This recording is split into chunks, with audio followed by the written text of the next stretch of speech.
guys? Welcome back to the Lounge Life Podcast. I'm your host, Rob, for today, and I am joined that way by Big Al. What's up, Big Al? What's going on today? Man, just hanging in there. Just excited to be back and get some episodes out. Yeah, we have a busy June. Everybody, June is Men's Mental Health Month. Uh, Al and I are big proponents of men's mental health. Um, we've both struggled with mental health issues in the past. And so we decided we want to lift up all our guys out there and do a really nice special month. June, Men's Mental Health Awareness Month. We're doing a bunch of really cool things. Today, we're going to be joined by a therapist, Mr. Mason Good. He's going to be talking to us about mental health issues with men, what we face, um, how we can combat that. We're going to be joined by a couple of brand owners. We're going to have Bryce from Silent Hero on. He's going to talk about his new cigar, the Thousand Yard Stare. We're also going to have Adam Levine on from League of Fat Bastards, a gentleman who contributes 40% of his earnings of the company that he has to men's mental health awareness. We are also going to be doing a special Father's Day pipe episode because, the fathers in our lives are close to us. They helped us become who we are. So we wanted to kind of dedicate it to our fathers and have a pipe episode. Um, and Am I forgetting one? No, that's uh, that's a pretty jam packed month, though. Yeah. So it's a busy month. So we are going to have an episode every week. We usually do every other week, but because of Men's Mental Health Month, we wanted to kind of um, put out some special episodes that mean things to people, that make a difference. Um, Sorry if I'm a little congested. I just got over being sick. I just got back from a cruise, which was fantastic. But of course, jam packed in a tin can for a week with 4,000 other people just tends to get people sick. So, yeah, that's that. So, let's get right into this so we can get our guest on. So, we have the rapper report up first.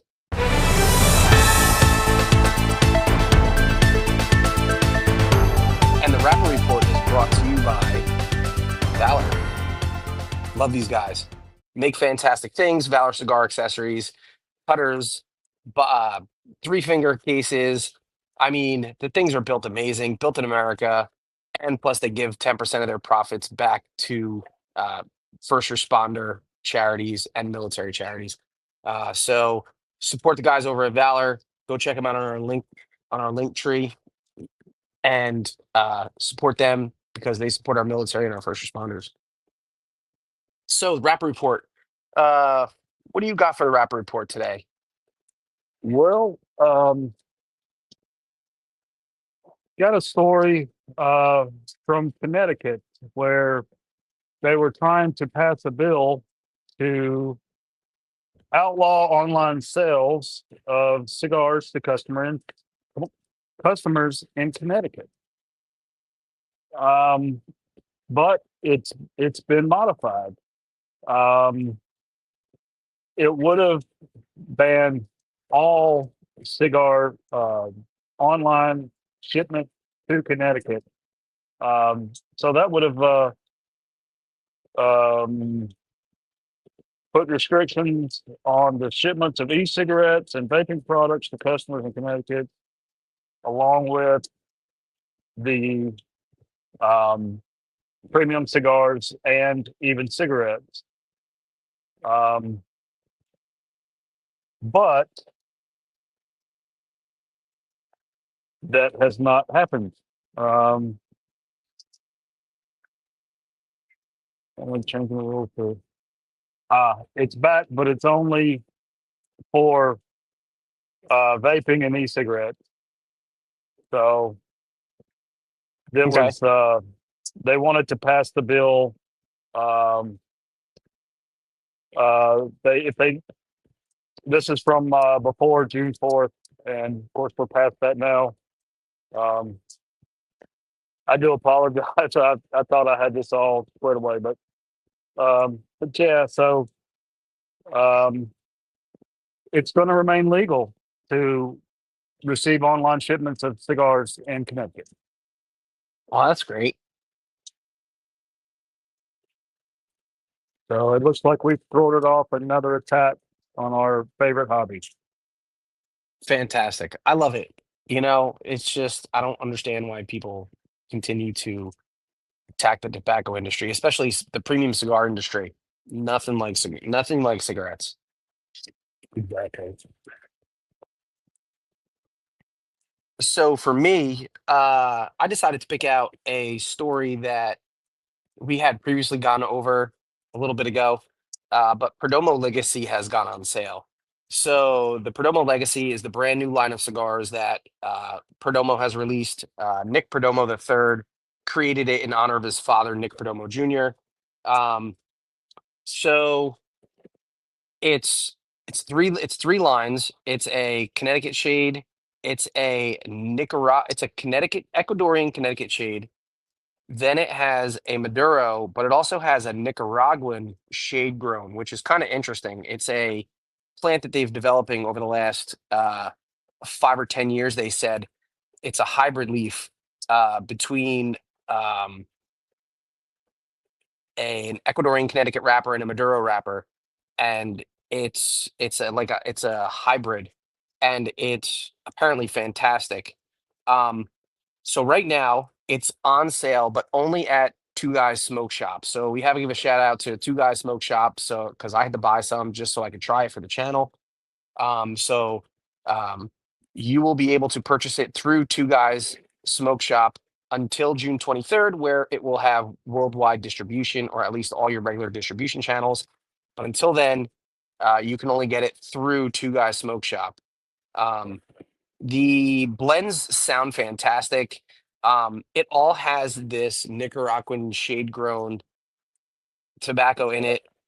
There's one that uses it as a wrapper. Um, there's one that you and both of the other ones, the Maduro and the Ecuadorian Connecticut, use it as a binder. But all the wrappers of this line all undergo 10 years of aging before 10 years of bale aging with with um with the pilones, and then after that they get aged. Some of them get aged in bourbon barrels. So the let's see, the Nicaraguan shade grown has 10 months of aging in a bourbon barrel, and then the Maduro has 14 months in a bourbon barrel, and then there's no bourbon barrel aging on the Ecuadorian Connecticut, but the wrapper again has 10 years of age on it, just like the other three, or just like the other two. Um, but honestly, it sounds like a fantastic cigar. I just bought some, so I'm gonna have to smoke them just to see how they are, because apparently I'm hearing really good things for top cigar honors for the year 2025 for Perdomo. So we'll see what happens. Absolutely. Well, Perdomo puts out a lot of great cigars. That brings us to what's in the ashtray.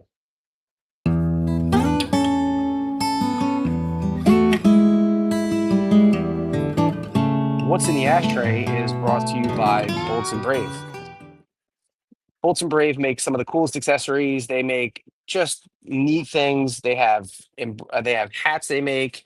I'm actually drinking out of their thermal insulated coffee mug. They make stands with logos on it. It's just laser cut, fantastic. These guys are another company that we love. Go check them out on our link tree, um, and support them because just they're a fantastic group of guys. Yeah. What Another is American-based company. Yeah, another American-based company, which we love to see. Now, what's in your ashtray? I had the pleasure of having the Davidoff Anniversario #3. It was a gift from from Sean over at Smoking Sounds, and in honor, he sent me and my son Chandler each a Davidoff cigar. Couldn't have picked two better cigars for a palate. Um, the Aniversario number 3 is an Ecuadorian wrapper with binder and filler from the Dominican Republic.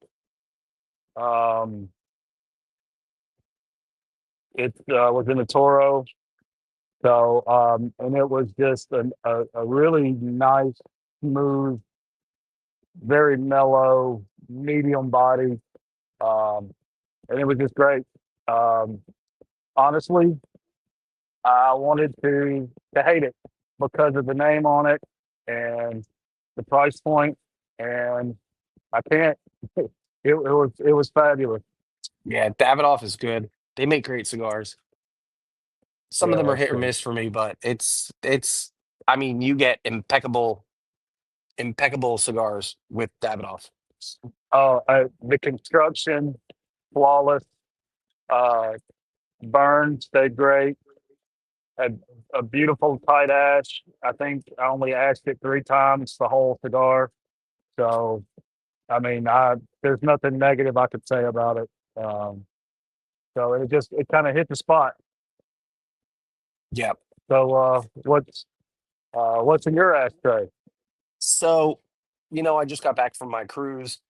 I started out in Miami, and anybody who knows Miami is known for its cigar culture. With all the Cubans that immigrated there, and so there's a little neighborhood called Calle Ocho, and they have all the little tiny hand rolling shops. They have little bars. It's fantastic. One of the shops in Calle Ocho is called El Titan de Bronze. Um, and El Titan de Bronze is a boutique cigar company owned by Giselle Herrera, who is the wife of Willie Herrera from Drew Estate. It's a little boutique shop in the Calle Ocho neighborhood, and they make cigars for people like Drew Estate, La Palina, Warped, Cohiba US, Padilla, La Gloria Cubana, Partagas, and many others use their boutique rolling facilities to create these little tiny, um, little boutique runs. And so Mhm. I got the chance to walk in, meet Giselle, talk about the cigars, smoke some cigars. So I ended up bringing back a couple of bundles of just their house brand stuff. And then the one that I liked a lot was the El Titan de Bronze Gold. And it's a Connecticut shade wrapper with an Ecuadorian binder and long filler from the Nicaragua and Dominican Republic. But when you're talking about just a really nice, even burn, a really tasty, light to medium cigar, it was like just smooth as silk, had a gorgeous wrapper on it, just really nice flavor notes, white pepper, cream, coffee, cedar. It was perfect with the iced coffee I drank literally every morning. So, I mean, I had a blast. I have to order more because these things were fantastic. That's awesome. I haven't had the pleasure of having anything from Titan de Bronze. I know they had a cigar that was on the Pravada Limited Cigar Club or LCA Plus pack. Yeah. Was hoping to get my hands on that, but didn't. So I'm still on the lookout for that. You can get them. They ship. So, and they're, like I said, it's a good price point too. You get their shop bundles for $40 for 25 cigars. Wow. And basically, what the shop bundles are, I believe it's Toro, a Robusto, or a Corona Gorda. And they just pretty much take whatever trimmings is left over from whatever company they're working for, and then they chop it all up and just roll them into cigars and sell them as bundles. And they sell them for $40 for 25. And Wow. it's pretty neat, to know you get some of these high end brands just fillers in a short fill cigar, which some people like, you know. Sure, sure. There's a, again, another great budget item. A lot of the budget Yeah, sticks are quote unquote, short fill Cuban sandwiches. So, yeah, exactly. and people love Yep, them. yep, And so, especially with summer coming and hot days, you want a quick, cost effective smoke. Then, if you have to put it down or you have to run out and do something, or you don't feel so bad. yeah, exactly, exactly. So, S- I, I know you're not having anything tonight, but I'm having Mil Diaz Habano from Crowned Heads, and then of course too, they're another one of their awesome, awesome hats. So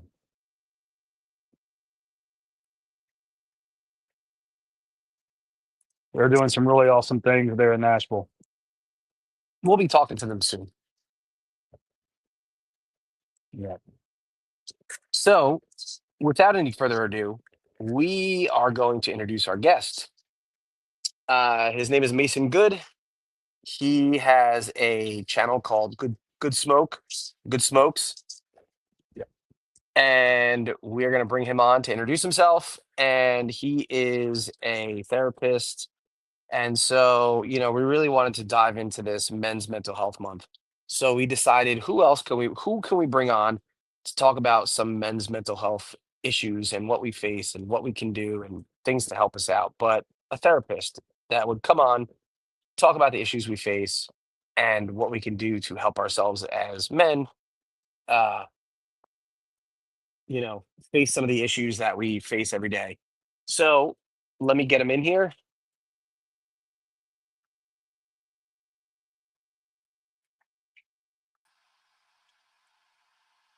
All right. I think we got you. Mason, Hey guys.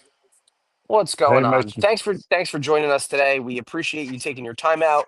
So Mason, please introduce yourself.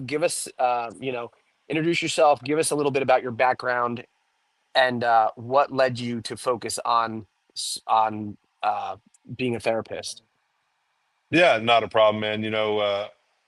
I'm trying hard not to make jokes and say I was born the son of poor dirt farmers in southern Mississippi because I wasn't. Um, right out of high school, I joined the Marine Corps. Hmm. Spent 4 years in the Marine Corps while we were over in Kuwait and Saudi Arabia the first time we went over there. Okay. Shout out to USNC, First Battalion, Ninth Marines, Charlie Company. Uh, some of the guys in there. Uh, Great times. I left there. I played at college for 3 or 4 years, Okay. and then got a job in law enforcement, which I'd been kind of pursuing that career path anyway. I was a police officer for 24 years. I retired back in September of 2021. Uh, I was kind of during COVID, had gone back to school and decided to become a therapist, and I finished up my degree there at the end of 2021 and have been a therapist in community mental health ever since. I've worked in outpatient. I worked with a team that worked with people with severe mental illness for about 2.5 years, and then just recently came back to outpatient, slow things Okay. down, be able to spend some time focusing on family and stuff. And that's Fantastic. kind of my backstory. So what is your actual what's your set of letters? I know all the therapists have like letters after their names. So Yeah. Well, I'm a licensed professional counselor.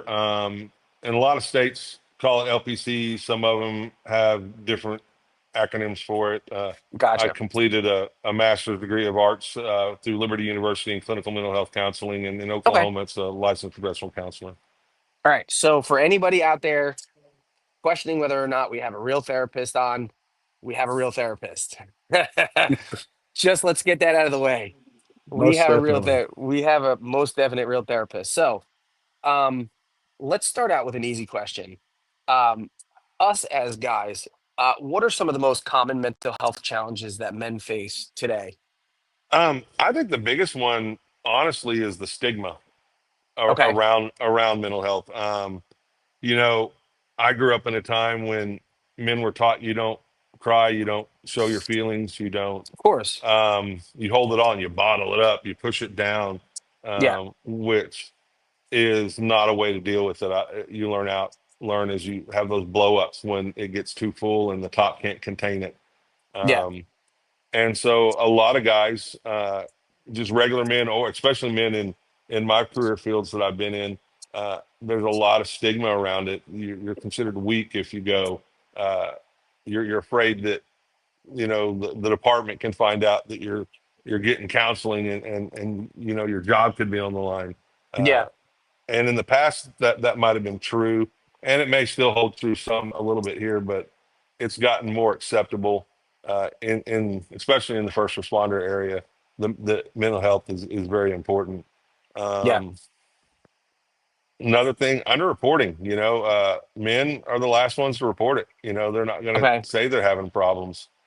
I can say some experiences from my own life where that's the truth. Suicide risk: men are more likely to die by suicide than women, Hmm. and it's kind of linked to that stigma and that reluctance to seek help. Yeah. Uh, and It's get it's funny. It's funny. I'm actually looking at some statistics, just to get kind of uh familiar with that uh familiar with the topic. I pulled up some stats that's familiar to mental health and men's mental health, especially. They say what you were talking about, embarrassed. They say there was a big company that surveyed 1,000 men, and 29% of these men said that they are too embarrassed to speak up, while 20% say there is a negative stigma on the issue. So, you know, that is, um, you kind of hit the nail right on the head with that. yeah, And and I then appreciate. Go ahead, and Ron. then with sorry, and then with the suicide, um, as of 2020, three quarters, that's 75% of the registered suicide deaths in the United States and the United Kingdom were males. Hmm. 75%. Yeah, Yeah. that's not surprising. I didn't bring any of those kind of statistics with me because I promised Mrs. Smokes that I wouldn't teach, that I'd be real and kind of just talk about the topic. So I appreciate you for Nah, bringing no those. worries. And it's like I said, and I mean, if you want, I don't have very many, but like there's some really just kind of mind-blowing statistics here. 70%, 77% of the men polled have suffered with symptoms of common mental health conditions such as anxiety, stress, or depression. Hmm. Um, 40% of the men say that they've never spoken to anyone about their mental health. Um, the biggest cause of mental health issues with guys right now is work, finances, and health. I mean, it's it's literally craziness when I look at these statistics. Like, what is what you hit it before when you said that we came from a society. I don't think it, I think everybody kind of came from a society. I think it's been kind of the American culture, just over the last however many, you know however long, that there's gender roles, and Hmm. you know the females are going to be that are going to be the home keepers, and then the guys have the job of dealing with the breadwinning, and then not complaining, just doing their jobs and Hmm. just keeping their head down and pushing through. Oh yeah, I mean, really, I mean, think about it. The biggest stressors on we're men, we're human. We fix, right. Our job is to Yeah, of fix course. Hmm. things, not to whine about it, not to complain about it, to get it done. Yeah, Right. And that serves us well in some cases, but not in others. You're right. Finances. I mean, men will sit and just worry and about their finances and not talk to anybody about it. They won't even talk yeah, to their spouse Hmm. at times because they don't want them Yeah. to know how bad they think it is, because we're supposed to be the strong one in the house, the leader, and all that stuff. And so It really does drive us, and you nailed it: depression, anxiety, substance use, uh, Hmm. trauma, PTSD, common mental health conditions for men. I want to, a little bit from my history. I did not get diagnosed with ADHD until I was, I think, 50. Okay. And when I was a Mhm. kid, you did not get tested for it unless you were that kid in class, right? Right. And I Yeah. watched my son growing up, and he's got ADHD and other stuff, and I'm like, that's me when I was his age. And so I had him seeing a psychologist to help him with some of that. And I said, "Hey, do you screen adults?" And he said, "Yeah." And he had already met me a couple times. And when I walked in for my screening, he looked at me and didn't even look at the papers he had me fill out. And he goes, "So how did we get to 50 years old?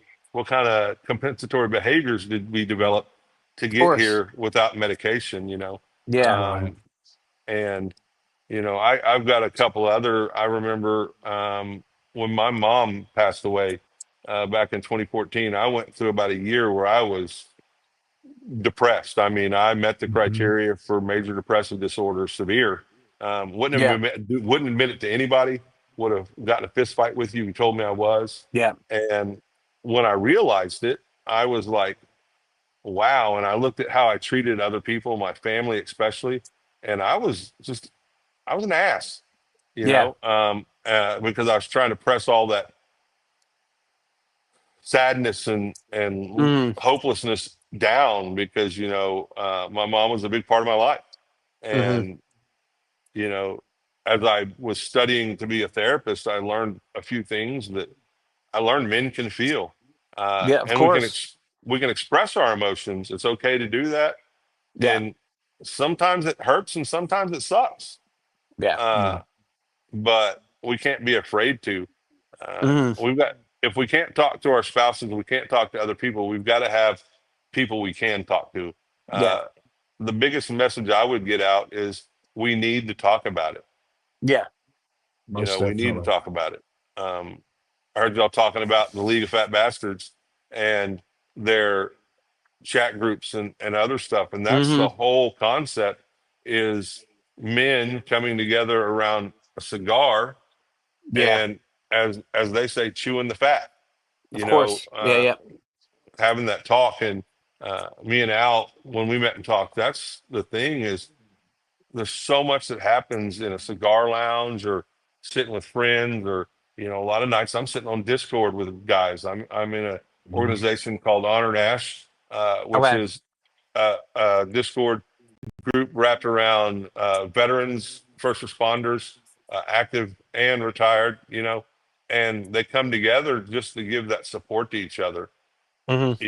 and like when I'm in there, I'm just another one of the guys. I'm not WM Mason Good LPC. I'm Mason Good Smokes. I'm Yeah. there to give the same support, and then also that there's another side of it: the razzing each other, picking on each other. Get a bunch of veterans and first responders together, and they're if you're from the outside, you're like, man, y'all are mean to each other, and we're like, no, not. That's us. That's how we blow That's that Yeah. how we steam off. that's how we communicate. Yeah. Yeah.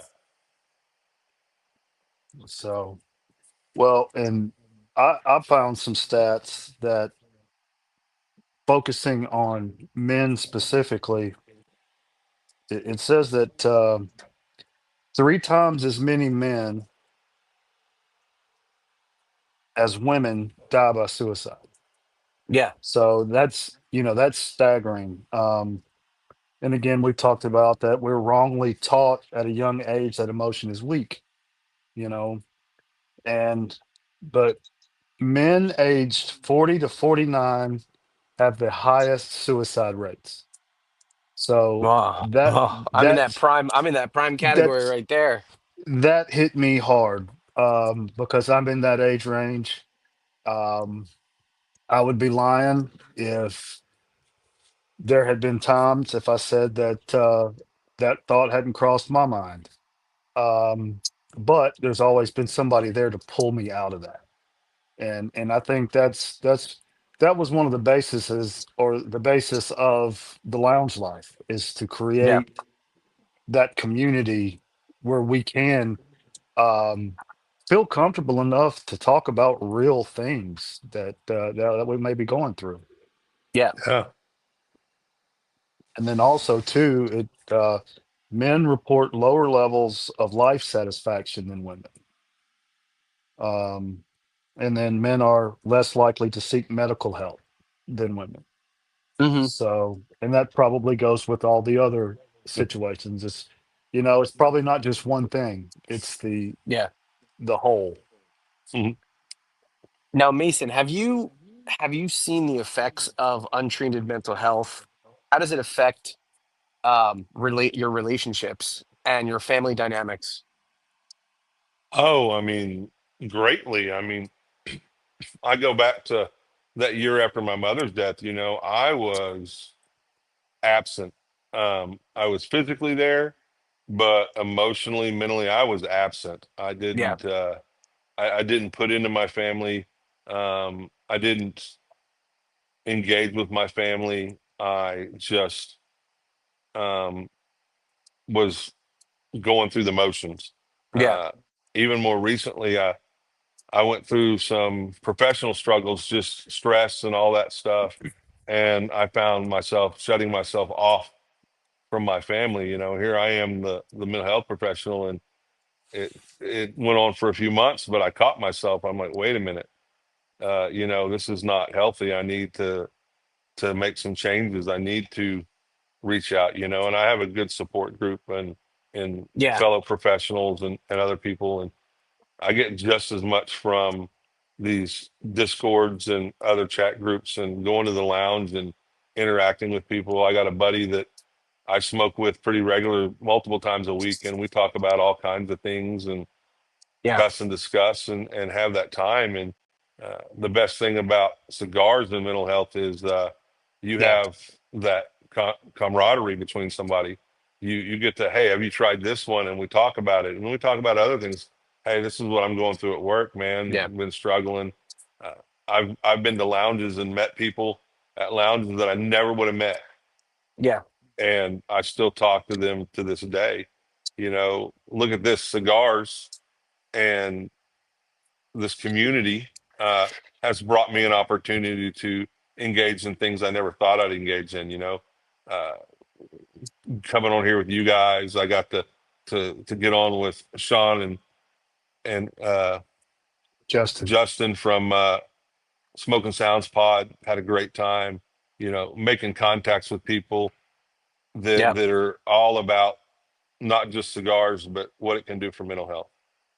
Hmm. Now, let's go into some important things right now. So, say we have people in our life that are struggling. What are some or you have people in your life you don't know they're struggling. What are some signs that we can look for um, to see that somebody might be struggling, even if they kind of look fine on the outside? What are we looking for here? You're going to see if you're close to them and stuff, you're going to see that they're not there as much as Okay. they used to be. They're more distant. They may not. They may start dropping out of activities you regularly do. And of Okay. course, hey man, how you doing? Oh man, living the dream, living the dream. Big smile on their face. Yeah. I have. I've in my law enforcement career, I've been to suicide calls where the man walked in, kissed his wife, told her he loved her, walked into the closet, killed himself. Wow. Look at Robin Williams. Everybody thought he was Mhm. fine, and Yeah. and he wasn't. We see these people, and sometimes they even hide it behind stuff like humor and try to be over gregarious. Uh, Yeah. you know, and stuff, there's not like a set list of things. It's not like, hey, this could be signs of a stroke. I mean, mental health comes in so many different forms and fashions, Yeah. and it's hard to explain, but just watch for those changes.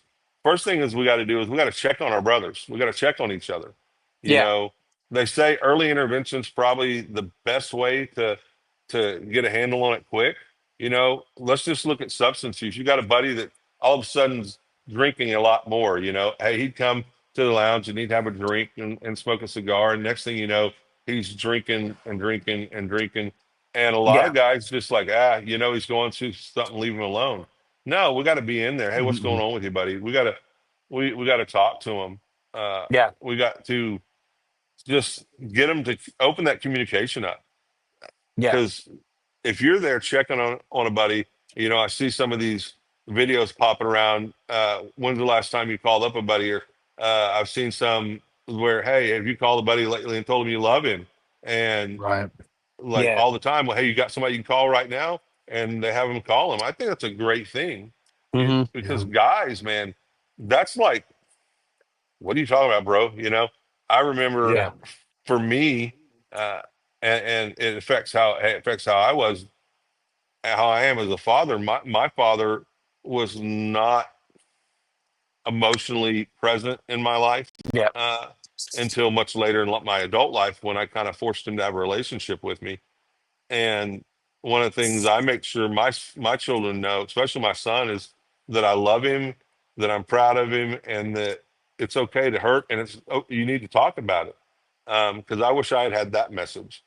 Yeah. I I think one of the greatest things we have is what we're doing here right now, and that's talking about it and not hiding it. Uh, Making sure guys know that it's okay out there. Hey, you've got people that you can trust, and that you can give that stuff to. Trust them with it. Let Yeah. them. Hey, when they ask you how you doing, maybe they really want to know. Not Yeah. They don't want the Right. the the answer for public consumption. They want the truth. Yeah. Yeah. And be that friend that wants that truth. Yeah. Don't take the living the dream. No, really, bro. How's it going? Hmm. Yeah. What's going on with you? Now, Yeah. one of the things people talk about is therapy, and I know everybody hates the T word, and people cringe at it sometimes, like, oh, therapy. So, if a guy finally breaks down and says, "Listen, I'm gonna go and talk to a professional," what should they expect from a professional therapist? They should expect somebody that's there to listen, be empathetic, Hmm. objective. A lot of the times the problems we have is, especially if it's friends, we're friends, so there's that subjective side of it. We know that person and stuff. But when a new client comes to me, uh, I kind of lay it out there that, hey, you're the expert about you. I'm not. Yeah. And they look at me sometimes like, what? Well, okay, yeah. When it comes to psychological concepts and different types of therapy, I am the subject matter expert. But Yeah. the example of Rob, you're the matter expert about Rob. You. Of course. You Yeah. know what makes you tick. You know what you're thinking, and open up to them. Picking a therapist is kind of like getting a good doctor. Sometimes you go to a doctor and they're not really listening to you. You get a new one. Uh, Yeah.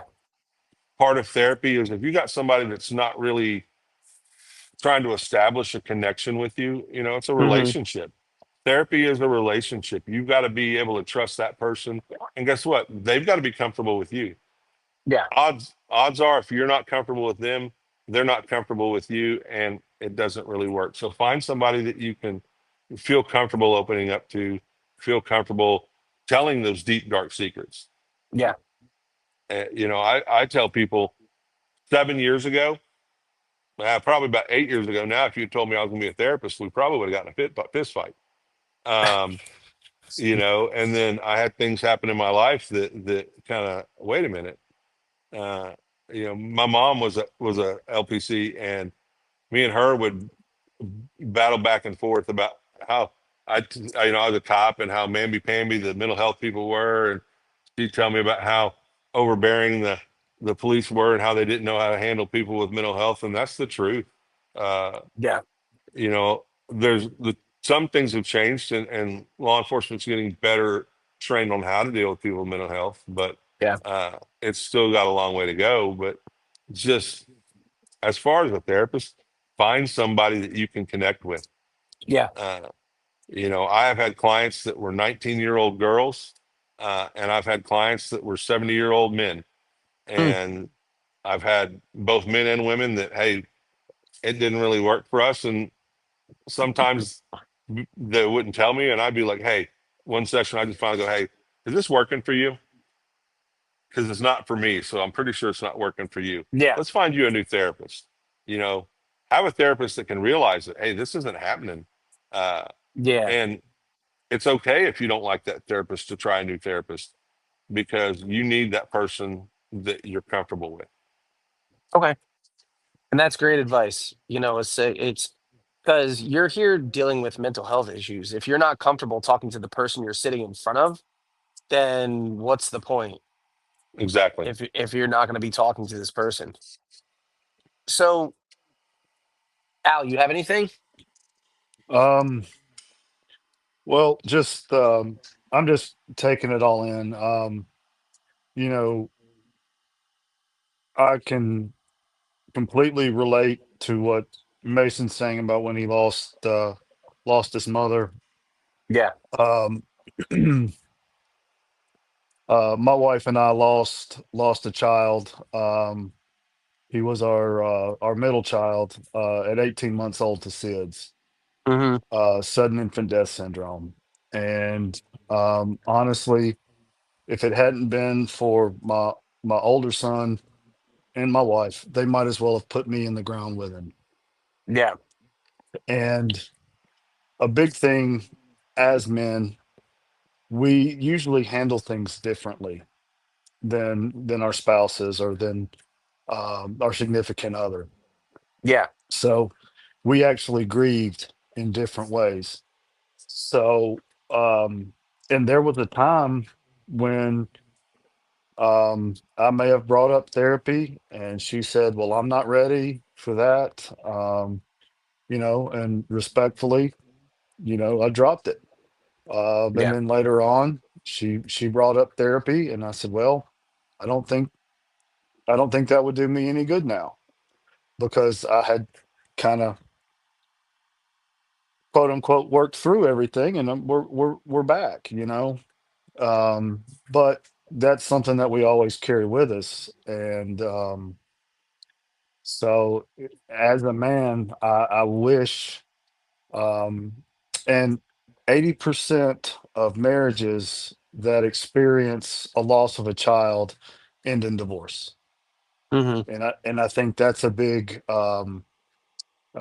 part of it because they each deal with it in different ways. And um, so I would encourage people to talk to somebody, whether it's a therapist or a pastor or somebody that's been through it before. You know, it's not probably the uh, legal definition of therapy, but you know, even I consider what we do sitting around smoking a cigar, chewing the fat. That's a form of therapy for me. So, Oh Yeah. yeah. and I'm just thankful for this community, Yeah. for guys like Rob and Mason and Sean and Justin that uh and Bryce at Silent Hero Cigars and Adam at League of Fat Bastards that uh feel a call or feel a need to address it and go, hey, Hmm. it's okay to not be okay. Yeah. Yeah. And that's the thing, man. You need to talk to somebody. If you're not willing to go to a therapist, find somebody you can talk to. Yeah. And if a friend comes to you and says, "Dude, I'm struggling. I need to talk," don't be typical man and say, "What do we need to fix this?" Say, "I'm here, buddy. Right. Let's Yeah. light one up. Let's have a Yeah. smoke. Yeah. Yeah. Let's let them just bear it out. Let them talk it out. Yeah. They're not looking for advice. They're not looking for your opinion. When I work with clients, I tell them there's a couple things you're not going to get from me. I'm going to tell you how to do anything or what to do. I'm not going to give you advice on how to fix something. What I'm going to do is help you figure out what works best for you to fix that or work on that. And hey, if you make a decision that doesn't work out right, if your buddy makes a decision that's not good, don't be like, "Man, I told you that wasn't going to work." Hey, man, Right. that sucks. What do we need to do to get through this? Yeah. Just be there. you listen. Half of it's keeping your mouth shut and listening when somebody's talking, letting that stuff out, because there's a lot of men, if they had that, even without a professional therapist, they would Hmm. they would probably get through their problem uh, to the point that it doesn't go to that ultimate final choice. Uh, Yeah. I have well before I had any training as a therapist, I've sat on the side of a county road with a friend that was thinking about it, and just I mean, he was there. I mean, when I got there, he had his gun in his lap, and Yeah. we sat, and I let him talk. I let him make the decision to put the gun down. I let him, dude. I let him put his head on my shoulder and cry like a baby because he finally got to that point. Yeah. And guess what? He's still here today just because I took the time to listen to him, even before I knew any of the professional stuff about how to do it. Yeah. And we all have that in us. Be a friend. Be a friend. Yeah. And you can Yeah. be that to somebody you just met. Sometimes, you might be in a lounge, or you might be somewhere and sit down and talking to somebody you've never met before, and they get comfortable enough that they start talking about something they're struggling with. Yeah. Don't tell them how to fix it. Let them talk it out. Yeah. Let them have it out. Now, what are some daily habits or practices that you can do for yourself to help maintain your mental health? Um, Man, anything that you gives you joy doing. Hmm. If you like to play golf, go play golf. Yeah. Go play golf and don't worry about that score. You know, Yeah, of uh, course. go fishing with a buddy, even if you're not catching nothing. It's not a Bass Pro. Yeah. It's just about that time. I think Justin and me were talking in a little bit, and he talked about men need that third space. I'm gonna steal his thunder, but I'm gonna talk more with him about it. But that's that space where you can just be you, be a man, right? Hey, the Yeah. lounge, go into the lounge. That's a good place. Sitting with a buddy, smoking a cigar. Uh, you know, a lot of people be shocked. I didn't start smoking cigars till August of last year, Wow. and it took me all of about a month to sit there and realize how I felt after I got done smoking a good cigar, and going, "Wow, I feel better." Even just Mm. sitting on my porch Yeah. smoking it by myself. And then, uh, of course, there's all kinds of meditation apps out there, just simple box breathing exercises, things that help lower your heart rate, just slow you down. Cigars is a hobby. It's something, if you enjoy it, enjoy it. It's great, the pursuit of finding that next new cigar. I'm actually smoking one I've never smoked before tonight, and my buddy, I'm using his shop because my back porch is not waterproof, and it's raining around here. Oh, So yeah, it's a gorgeous and night here in New Jersey. So yeah, I was kind of I've jealous decided to looking at sit out. y'all. Yeah, I was sitting out here in the backyard. It's like 80 degrees right now. It's fantastic. Yeah, and so that pursuit of like, hey, that's a good cigar, and then just enjoying it. Yeah. Um, Yeah. on my channel, I'm getting ready to work on putting out some content about different ways you can use a cigar for what they call grounding exercises. Just bringing yourself back to center and Hmm. bringing everything down. The fact of just taking that cigar, taking a draw in, and just rolling it around in your mouth and seeing what you taste, and doing the retro hell, what I noticed there, and Yeah. just there's a whole ritual about it, right? A lot of things we do, playing golf, going shooting. I mean, that's a stress reliever, right? You Yeah. get out there on the range and send some lead down range and tear some holes in paper targets, or hey, find something that makes get a Coke can, shake it up, and put it out there and watch it explode. It's like, oh man, but it makes you feel Yeah. good. Yeah, you of know. course. And I was talking to a client. It was a female client, but I was talking about, sometimes just smashing something feels good. They've got those smash rooms where The you can just go smash break rooms. stuff. Yes. Yeah. Yeah. It feels good. It feels good. Find an outlet that makes you feel better.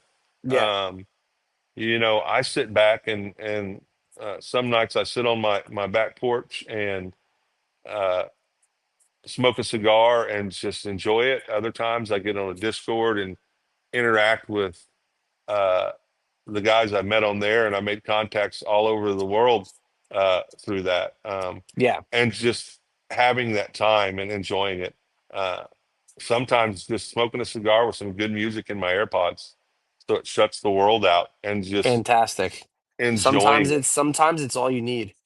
Like Yeah, it's the whole, and I totally get what you're saying. It's the whole ritual of the for me, I know for me, like, because I have a media channel and because I like to dissect my cigars, what I do is I there's like a whole ritual that I have.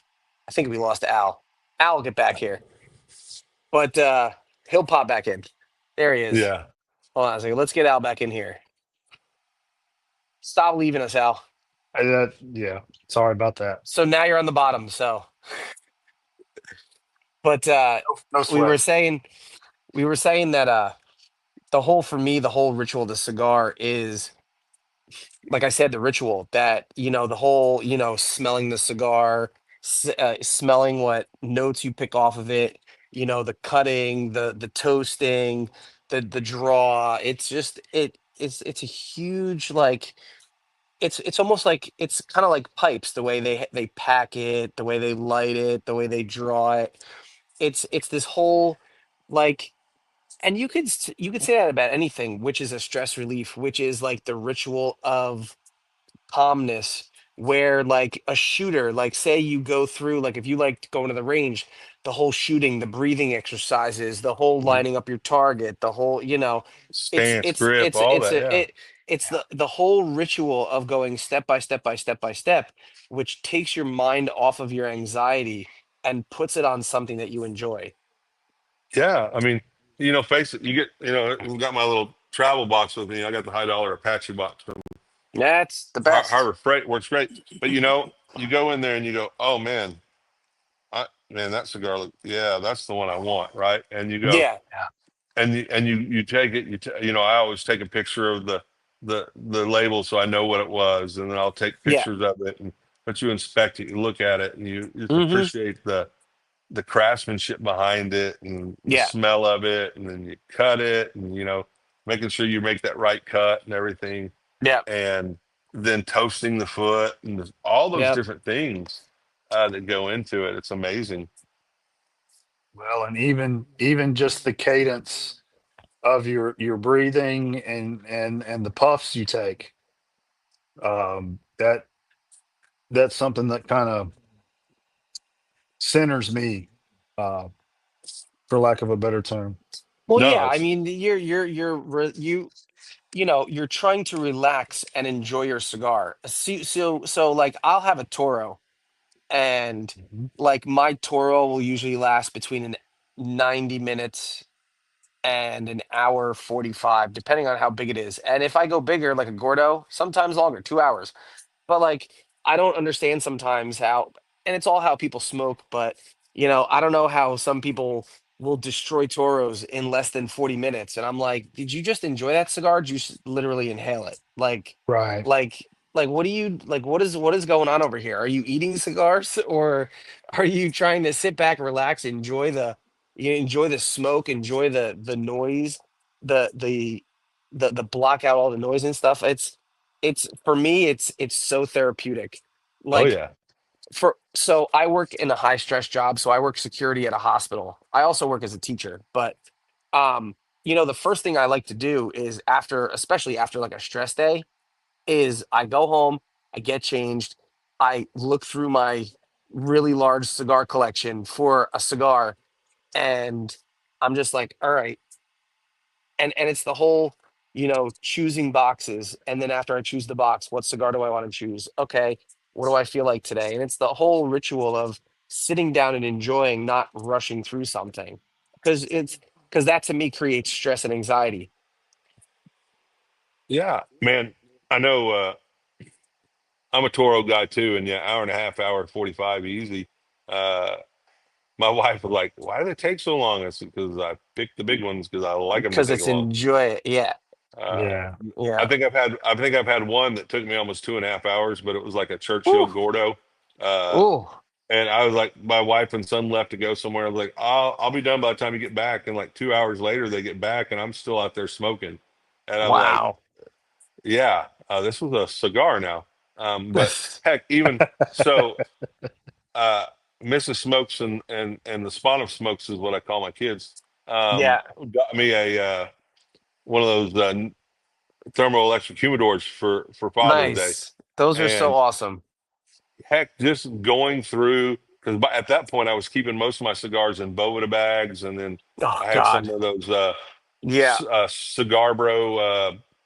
They're like a polystyrene Oh yeah. cooler The type the, thing. the Yeah. KitchenAid stuff. Yeah. Yeah. And going through and okay, these are the Toros, these are the Robustos, which I've got a ton more Toros than Robustos. Um, and just putting them, this is where I want them, Yeah. this is where they're at. And then, then I get Yeah. to go and go, okay, I think this is the box, and I've got like one box, which is like my special ones, Oh the yeah. ones I'm aging. Yeah.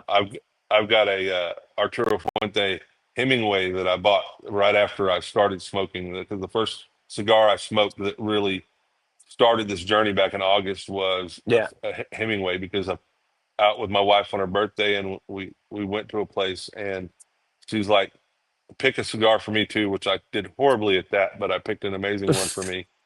And the only thing I could remember was I've heard of the Hemingway. I've had one, I think, before.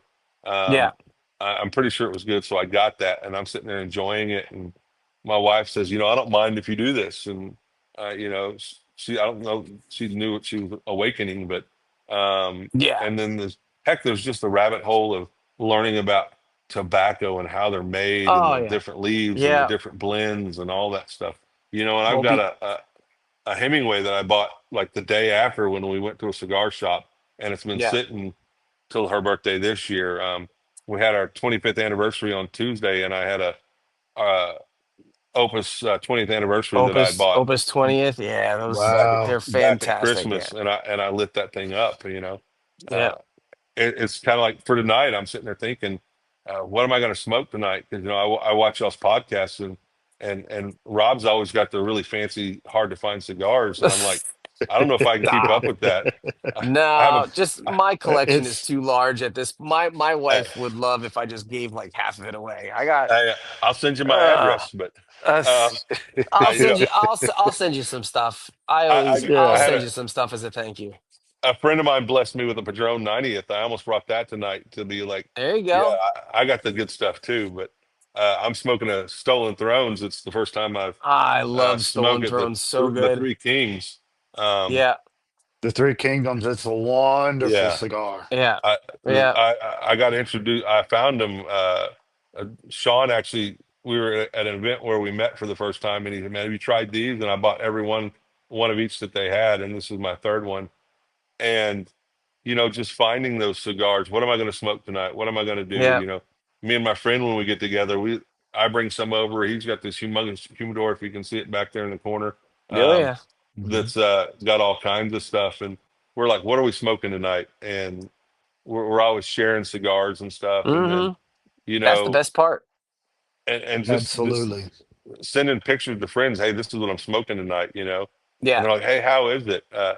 You know, I have to laugh. Sean recently got introduced to West Tampa, uh, and smoked the West Tampa Boy, did Red, he. and then he's starting to show me pictures of all these West Tampa that Yeah. he's getting in the mail and he's found, and I'm like over here going like, dude, where are you getting these at? Because I ain't got none right now because they're so hard to find in Right. our area. Finally, some shops up here are starting to get them, uh, Yeah. but and guess what? There's some cigars I like that my friends don't like, and there's some they like that It's I the don't best like. part. But That's the best part. finding a cigar and going, no, I don't like this. And then Yeah. finding one that like, oh wow, Yeah. especially when you get that one that's just like, oh wow, that's what they're supposed to taste like, and Mm-hmm. there's that memory behind them. Yep. Yeah. Like it's funny when you have that you talk about the aroma and the memory, you can always, I still remember, and to this day I always carry a box on hand of my dad's cigars. I unfortunately didn't get into cigars when my dad was alive, but I always have a box of his cigars in my humidor, And whether it's on his birthday or whether it's on the anniversary of when he died, or um, sometimes I'll pull it out if I'm just feeling sad and I just, thinking about my dad, and just I sit and I have a cigar of his, and it just the the aroma of the cigar just brings me back to you Oh know yeah. the to better times. It's weird how things can do that, how we associate memories and scents together. Yeah, well, I smoked a couple of weeks ago. My buddy brought out a Hemingway, and I had a short story, I think, a Yeah, couple here and there, but he brought out I think it was a signature size Hemingway, and I hadn't smoked one since that night in August, and I sat back and lit that thing and took a draw off it, and I'm like, oh yeah, that's what I like yeah, about these, and that cigar just, I mean. I was just like, wow, and I felt great after it because I those had those memories coming in, those good memories of when I first tried it and yeah, stuff and those things, and then being willing to be vulnerable too. yeah, Al told his story, and I told mine about my mom, and kind of you talking about your dad, things that remind you of him. Hey, guess yeah. what? My mom has been gone 11 years, and there are still times I'll see something. I'll be on my computer and a picture will pop up of Oh yeah, her with my daughter, and hey, guess yeah, what? I'll cry some, and that's For okay. sure. yeah, You're not broke. You haven't sprung a leak. yeah. You're having normal human emotions, Of course. and normal's not a word I use a lot, especially in Yeah, therapy, because everybody's normal is different. But yeah, you Right. know, having that sadness or having that um, hey, happiness at something really good, those are normal human emotions, and yeah, experience them. Don't bottle them up. Let them out. Let them happen. yeah, My wife has walked in on me after I got looking at pictures of my mom for some reason, and I'm in my office crying in front of the computer, and she's like, "Everything okay?" And she'll see the computer screen. She, oh, and she'll just hold yeah, me. She'll Yeah. just wrap her arms around me and hold me, and that's what I yeah, need. I don't need her trying to figure out what's wrong with me. Right. Um, I yeah, need just that support. Being able to have those people that you can just let it out in front of, yeah. and don't hide from it. Now Yeah. it's we could literally sit and chat here for hours, but I don't want to do that. Plus, my phone will fill up, and it's just the internet hates that. So, I have a couple more questions. So, um, I don't want to take up much more of your time, but what are some resources if somebody truly, truly needs help? What are some resources that you can reach out to get help from? Um, the first thing is, especially if you're contemplating harming yourself, uh, man, know the National Suicide Hotline. Uh, know the suicide hotline number in your area. Heck, 988 is I believe it's national now. It's the 911 for mental health crisis, right? And Is it nine doesn't eight have to eight? be. Yeah, it doesn't have to be that I want to kill myself level crisis. It can be just, man, I am breaking down, and first of all, they can get you in contact with somebody in your area. They have Yeah, access to the resources in your area. In some places, they even have mobile response teams that go out if it's serious enough. hmm, I know my agency in the counties that they work in, they have crisis units, and they also are 988 response. So if the 988 line calls and says they need a mobile response at a location, they have a team that goes out. Um, they have trained people that know how to help you navigate, help get you the help. And guess what? If you're not willing to get the help, but you're trying to hurt yourself, they're going to get help there. yeah, Um, and if you're a friend and you're with a friend that's talking about that, I will tell you one of the first things I tell every client is, if what you and me talk about is between you and me, unless I'm compelled by a court to talk about it. yeah, But there's one thing I will not be quiet about, and that's if you say you're going to harm yourself.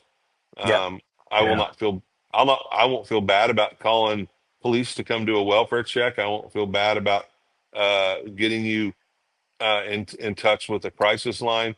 I won't feel bad about making sure you go to a crisis unit to get stabilized and get the help you need. And Yeah. clients get mad at me sometimes when I do that. I mean, while we're waiting for the transport or the police department to show up, they would get hateful and mean and like, why are you doing this and stuff? And I'll look them straight in the face and as honest as I can say, you know what? I don't feel bad about this. You're It's going to because be you mad at matter. me. You, Yeah. you can be mad Yeah, at me. I care about you. Yeah. Yeah, you can be mad at me. You can call me dirty names. In fact, it's not going to bother me unless, the only time I'll get excited is if you call me a name I've never heard because I was a cop for 24 years. I've been called a lot of things. So if you call me a name I haven't heard and I giggle, it's not because I think the situation's not serious. It's because I haven't Yeah. heard that before. Hey, I got to write that down. Um, but I've looked at clients in the faces. They're just really mad at me, and I don't want to talk to you ever again. I don't want you to be my therapist anymore. And I'll look at them and say, okay, we'll talk about it when you get out. No, we won't. I hope you feel bad about this. And I'll look them in the face and said, I don't feel bad about it at all. In fact, when I get done here and when my day's over, I'm gonna go home. I'm gonna spend time with my family. I'm gonna get in my bed and I'm gonna go to sleep, happy Yeah. Of knowing that I kept you alive. course. Um, and 99.9% of the time, when they get done, come back from that crisis unit, they're like, "Thank you, you were right. Um, Yeah. uh, I needed that help, and I wouldn't recognize it because a lot of people won't. Uh, a lot of times, suicide is a spontaneous thing. There are people that think it out and carry it through, but a good portion of them are spontaneous. Something triggers it. There's means, and boom, it happens. Yeah. And so when somebody reaches out and says, "Man, I'm thinking about hurting myself," that's because they're asking for help. Yeah. Yeah. And be that friend that it doesn't matter if it's three. Man, it's 3 o'clock in the morning. Why? No. Be like, No, okay, I'm on I'm my on the way. way. I'm on my way. And if they won't tell you where they're at, fine. Yeah. Hey, guess what? Most people's phones, there's somebody has access to a way to find out where they're at. Yep. Call if you know their family. Hey, where is so and so at? If Yeah. you're not in a position where you can get to them and you know where they're at, don't be afraid to call 911 and say, "Hey, this person has expressed a desire to harm themselves. This is where they're at. Yeah. This is their name." Uh, Yeah. and don't feel bad about it. Yeah. Uh, but there's tons of resources out there.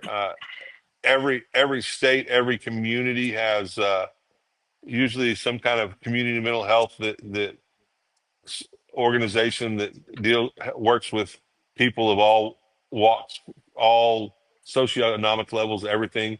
The organization I work with, the majority of our clients, Medicaid, Medicare, and they can afford a lot of stuff, but they still deserve good quality care. Yeah. And you know, just be that person that's willing to take that step if you need to. And then if it's not that point, be available.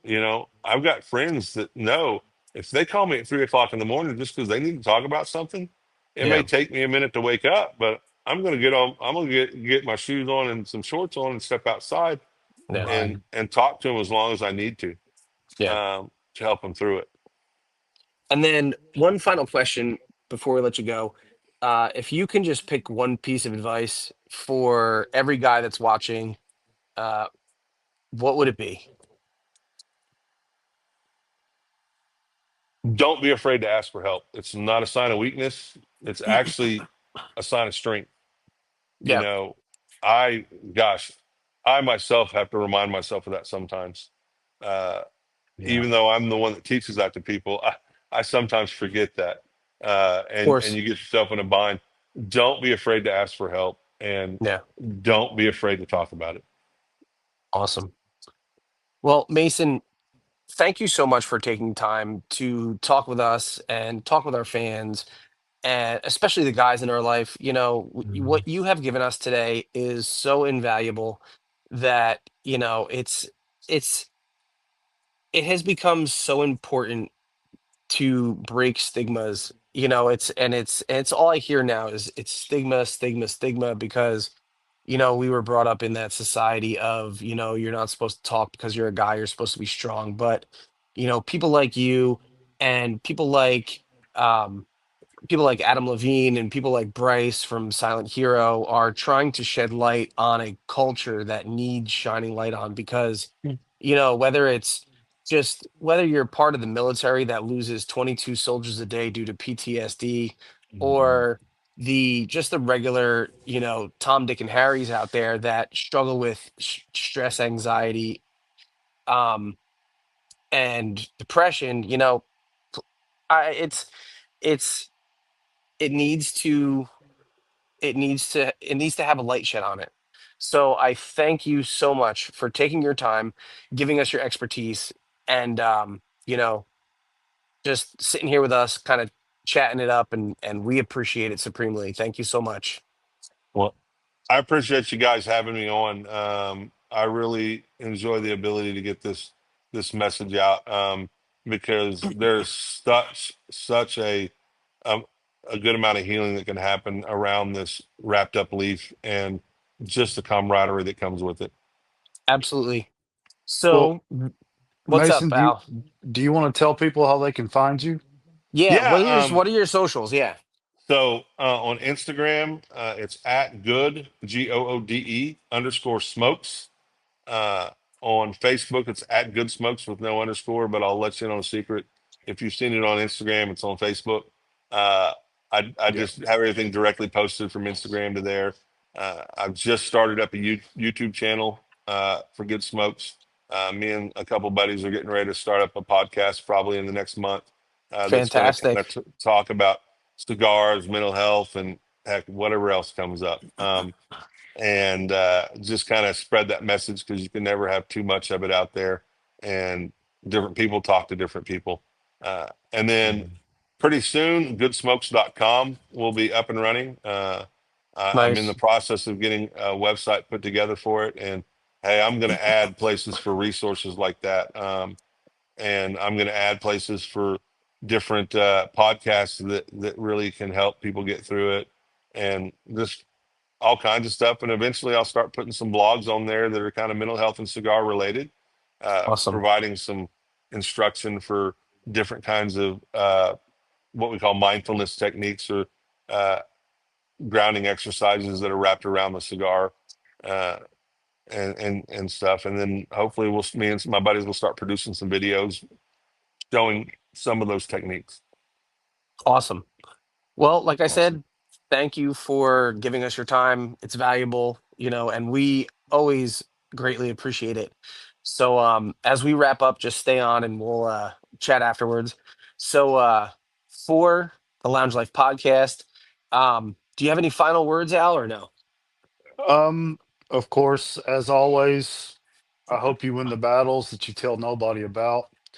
And I've also seen um, some some memes and things that you know the old term "man up," and there's a red line between the man, and it says it should be "speak up." Yep. So I would encourage everybody to speak up, talk to somebody. Yep. Somebody cares. Yep. And I will tell you, um, I check my messages all day, all night. So, if I may be the last person you want to talk to, but I will always be there to listen. So if you need somebody to talk to, I will always be available to talk to, whether it's just to say hey. So check on your friends, make sure everybody in your life is doing okay. And for the Lounge Life podcast, I'm Rob. Down there is I'm Al. Al. That's Mason. Mason. That's Mason over there. So we'll see you guys next time. Peace out.